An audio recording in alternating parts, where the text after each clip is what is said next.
আসসালামু আলাইকুম। এখানে আমরা একটি প্রবলেম দেখতে পাচ্ছি। এখানে একটি ত্রিভুজ এবিসি একটি ত্রিভুজ দেয়া আছে এবং যেকোনো একটি বাহু অর্থাৎ বিসি বাহুকে ডি পর্যন্ত বর্ধিত করা হয়েছে এবং দেয়া আছে যে এসিডি অর্থাৎ ত্রিভুজের বহিঃস্থ যে কোণ সেটার মান হচ্ছে 107 ডিগ্রি। এখন প্রশ্ন করা হয়েছে এই কোণ এ এবং কোণ বি এর যোগফল কত? আমরা সেটাই বের করার চেষ্টা করব। তো চলুন শুরু করা যাক। এখানে আমরা কি জানি? এখানে একটা ব্যাপার খেয়াল করুন যে এখানে এটুকুর মান হচ্ছে 107 ডিগ্রি। আর এই পুরোটুকুর মান হচ্ছে এটা কিন্তু 180 ডিগ্রি। তাই না? এটা হচ্ছে 180 ডিগ্রি। তাহলে এই কোণটার মান কত হবে? তাহলে এই কোণটুকুর মান হবে হচ্ছে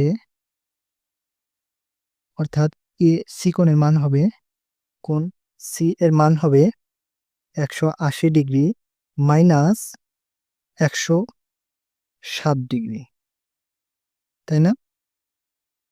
এখানে এটুকুর মান যদি 107 ডিগ্রি হয়, এই পুরোটুকুর মান হচ্ছে 180 ডিগ্রি। তাহলে 180 ডিগ্রি থেকে যখন আমরা 107 ডিগ্রি বাদ দেব, তখন কিন্তু আমরা চিকনের মানটা পেয়ে যাব। তাহলে কোণ সি ইকুয়াল 180 ডিগ্রির মধ্য থেকে 107 ডিগ্রি বাদ দিলে থাকে 73 ডিগ্রি। তাহলে এই কোণটার মান হচ্ছে 73 ডিগ্রি। আবার আমরা কি জানি? আমরা কিন্তু জানি ত্রিভুজের 3 কোণের সমষ্টি অর্থাৎ কোণ এ প্লাস কোণ বি প্লাস কোণ সি ইকুয়াল 180 ডিগ্রি। তাই না? অর্থাৎ ত্রিভুজের 3 কোণের সমষ্টি হচ্ছে 180 ডিগ্রি। সে 180 ডিগ্রি থেকে যখন আমরা সি কোণের মান কত পেলাম? সি কোণের মান আমরা পেলাম হচ্ছে 73 ডিগ্রি।